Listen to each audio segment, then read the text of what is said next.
tere! Täna me oleme siis siin Heli Künnapasega ja see on ta valimiste video 2 ja nüüd tahaks küsida, kuidas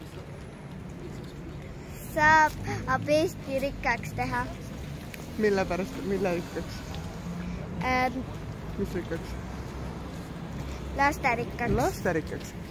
Lasterikkaks saab Eesti teha näiteks väikeettevõtluse toetamisega, sest lasterikkad pered elavad tihti just maapiirkondades ja toetades väikeettevõtlust toome me töökohad maale, sest enamasti lasterikka pere vanem saab just iseenda tööandjana paremini laste kõrvalt tööl käia.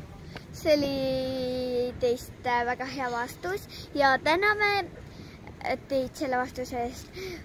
Võib-olla näeme järgmine kord ka Aitäh! Heli Künnapase videodes. Aitäh!